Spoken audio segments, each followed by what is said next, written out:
स्वागत है झारखंडी हिंदी न्यूज पर। चलिए जानते हैं आज की छोटी बड़ी सभी महत्वपूर्ण खबरों को। बिरसा मुंडा पार्क का खजाना खाली, कर्मचारियों को 3 माह से वेतन नहीं। शहर का एकमात्र बिरसा मुंडा पार्क और इसके कर्मचारी अपने भविष्य को लेकर चिंतित हैं। पार्क न खुलने से आर्थिक स्थिति बहुत खराब हो चुकी है। हालत ऐसे है कि पिछले 3 माह से यहाँ कार्य कर रहे 27 कर्मचारी को वेतन नहीं मिला है। पार्क का खजाना भी खाली हो चुका है। दरअसल पार्क की आमदनी से ही वेतन भुगतान करने का प्रावधान है। मार्च से जो लॉकडाउन हुआ है तब से लेकर अभी तक पार्क बंद है। इसके खाते में 3 लाख रुपए बचा था, जिसे शुरुआती लॉकडाउन में वेतन मद में खर्च कर दिया गया। अब पार्क के अकाउंट में एक भी पैसा नहीं है। अभी तक पार्क का मेंटेनेंस नगर निगम करता आया है, लेकिन अब नगर निगम ने भी फंड के अभाव में हाथ खड़े कर दिए हैं। पार्क की साफ सफाई भी ठप है। रांची रोजगार मेला शुरू, पहले दिन 6000 लोगों ने किया रजिस्ट्रेशन। रांची जिला प्रशासन ने अपना टाइम और स्वनिधि इनिशिएटिव के साथ मिलकर रांची रोजगार मेला 2020 की शुरुआत की है। प्लेसमेंट ड्राइव के पहले दिन 6000 से अधिक नौकरी तलाशने वाले लोगों ने ऐप पर अपना नाम रजिस्ट्रेशन कराया। कोविड-19 महामारी के प्रतिकूल आर्थिक प्रभावों को कम करने और नौकरी की तलाश कर रहे लोगों को ऐप के माध्यम से 48 घंटे के भीतर उपयुक्त रोजगार के लिए अवसर उपलब्ध करने के लिए मेले का आयोजन किया गया है। उपायुक्त छवि रंजन ने नौकरी की तलाश से जुटे युवाओं को प्लेसमेंट ड्राइव में सक्रिय रूप से भाग लेने और इस अवसर का अधिकतम लाभ उठाने का आग्रह किया है। 20 दिनों तक चलने वाले इस रोजगार मेले की थीम है, चलो काम की बात करें।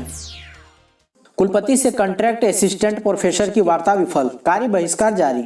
रांची विश्वविद्यालय अंतर्गत घंटी आधारित कॉन्ट्रैक्ट असिस्टेंट प्रोफेसर की वार्ता बुधवार को कुलपति प्रोफेसर रमेश पांडे के संग विफल रही। मांगे पूरी नहीं होने पर नाराज अनुबंध शिक्षकों ने कार्य बहिष्कार कर आंदोलन को जारी रखने का निर्णय लिया है और उन्होंने खुद को विश्वविद्यालय या कॉलेज के शैक्षणिक और गैर शैक्षणिक कार्य से अलग रखने का निर्णय लिया है। वहीं 1 घंटे तक चली वार्ता में शिक्षकों की मांग थी कि उन्हें कोविड कार्यकाल के दौरान प्रत्येक माह 32,000 रुपए का भुगतान किया जाए, यानी प्रतिदिन 2 क्लास के आधार पर भुगतान हो। इस पर कुलपति ने इनकार कर दिया। उन्होंने कहा कि ऑनलाइन बिना कक्षा के कोई भी भुगतान नहीं होगा। बेरमो में आज होगा घमासान, मुख्यमंत्री कांग्रेस तो पूर्व मुख्यमंत्री भाजपा के लिए एक दूसरे पर करेंगे वार पलटवार।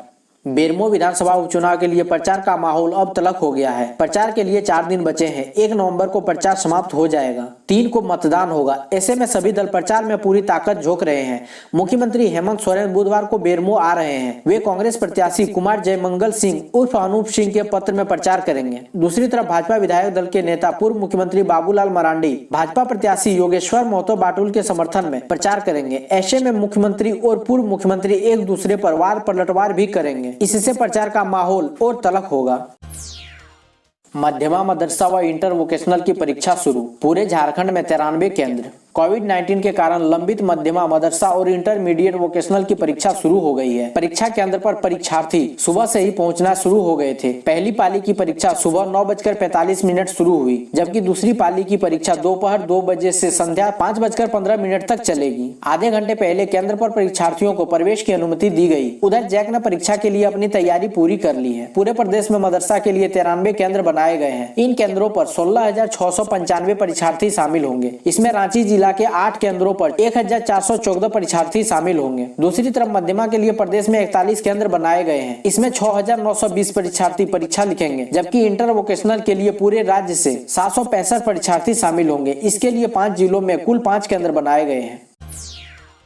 झारखंड स्टेट बार काउंसिल ने फिजिकल कोर्ट के लिए बार संघों से मांगी राय। झारखंड स्टेट बार काउंसिल भी राज्य की अदालत में फिजिकल सुनवाई को तैयार है। इसके लिए उनकी ओर से राज्य के सभी जिला बार संघ से इस मामले में राय मांगी गई है। बार संघों से मिले मंतव्य को झारखंड हाई कोर्ट को अवगत कराया जाएगा, ताकि राज्य की अदालत में फिजिकल कोर्ट की सुनवाई की प्रक्रिया प्रारंभ की जा सके। बार काउंसिल के अध्यक्ष राजेंद्र कृष्णा ने राज्य के सभी बार संघों को इसके लिए पत्र लिखा है। उन्होंने बताया कि अभी तक हाई कोर्ट सहित राज्य के सभी निचली अदालत में ऑनलाइन सुनवाई हो रही है। कोरोना संकट को देखते हुए हाई कोर्ट ने ही ऑनलाइन सुनवाई के आदेश दिया था, लेकिन अब अधिवक्ताओं की परेशानी को देखते हुए फिजिकल सुनवाई कैसे प्रारंभ की जाए, इसके लिए सभी जिला बार संघों से राय शुमारी की जा रही है।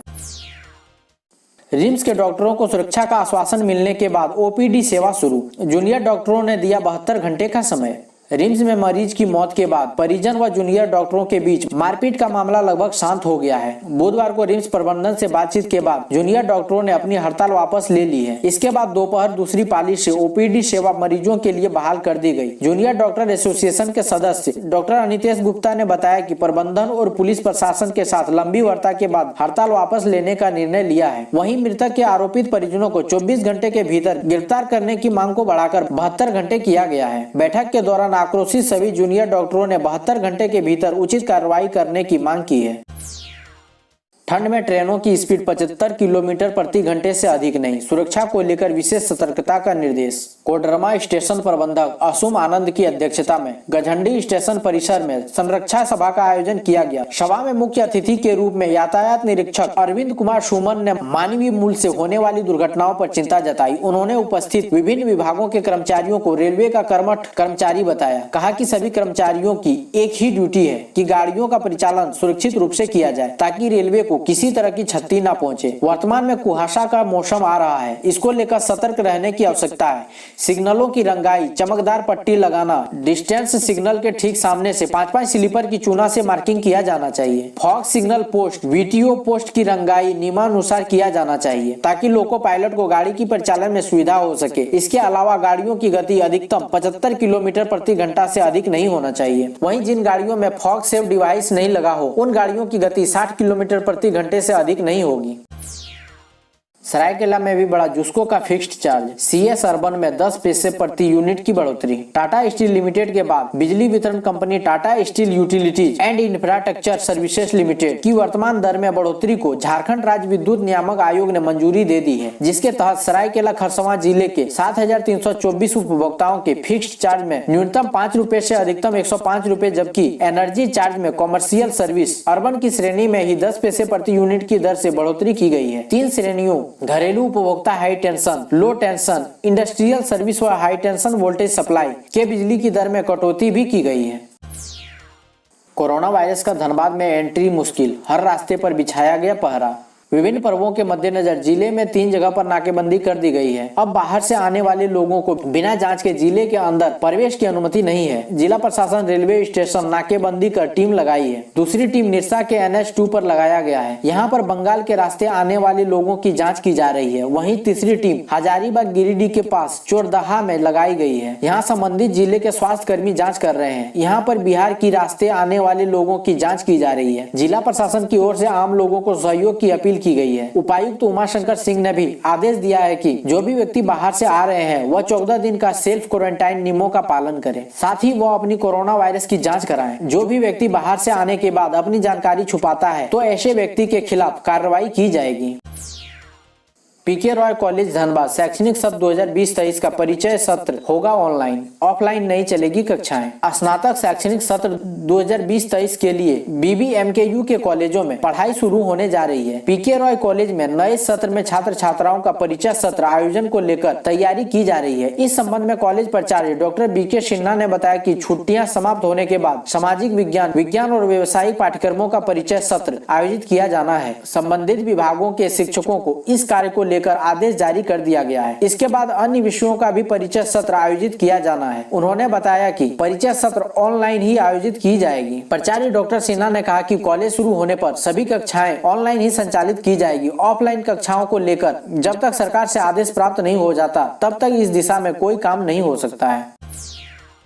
भारत में कोरोना वायरस के स्प्रेडर या सुपर स्प्रेडर हो सकते हैं बच्चे, ICMR की चेतावनी। कोरोना महामारी ने दुनिया भर में आतंक मचा रखा है। इस महामारी से दुनिया के कई देशों में कोहराम है। अब तक ये वायरस लाखों लोगों की जान ले चुका है, लेकिन अच्छी बात यह है कि इस वायरस ने अभी तक बच्चों को अपना शिकार कम ही बनाया है। बच्चों में इसका खतरा कम है, लेकिन उन्हें घरों में ही रहने को कहा जाता है। इस बीच भारत में कोरोना वायरस और बच्चों में इसके खतरे को लेकर एक नई बात सामने आई है। ICMR ने कहा कि बच्चे कोरोना वायरस के स्प्रेडर या सुपर स्प्रेडर हो सकते हैं, जिनसे कोरोना लोगों में फैल सकता है।